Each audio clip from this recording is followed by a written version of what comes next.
దీనికి పరిష్కారం ఏంది? సరైన పద్ధతిలో నడపగలిగితే మంచిదే.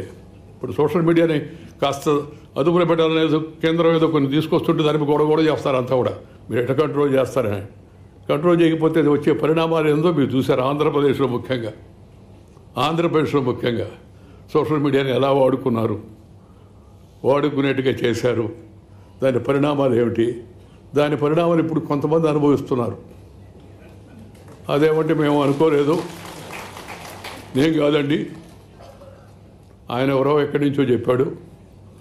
ఆయన చెప్తే నీకు బుద్ధి ఉండబడలే చేయడానికి. సింపుల్. అది వేరే విషయం అనుకోండి. రాజకీయాల్లోకి ఆ వ్యక్తుల గురించి పోను, నేను రాజకీయాల్లో లేను నేను ఇప్పుడు. అందువల్ల నాకు దాని గురించి పెద్ద ఇదే. కానీ జరుగుతున్న విషయాలు వాటి గురించి సహజంగా ఒక బాధ్యత కలిగిన పౌరుడిగా ఆందోళనగా ఉంటుంది. అందువలన చరిత్ర అనేది కేవలం చరిత్రకారులు లేకపోతే రచయితలకు మాత్రమే పరిమితం కాకూడదు. అది సమాజంలోని అందరి యొక్క బాధ్యతగా ఉండాలని చెప్పి నేను భావిస్తున్నాను. చాలా సంతోషం. మంచి పుస్తకం ఆవిష్కరించేటి ఈ కార్యక్రమంలో అందరం కలిసి పాల్గొన్నాం.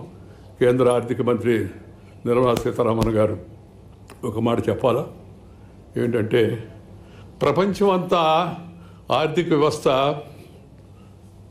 చాలా కుదుపులకు లోనైపోతుంది.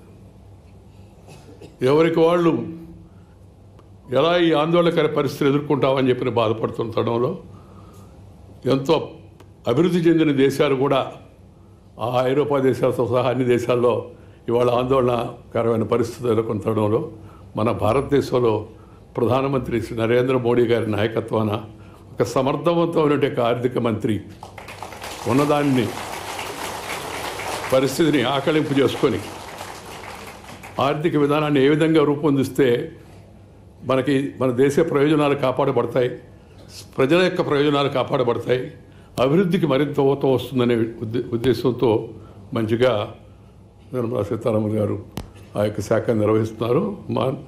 నీకు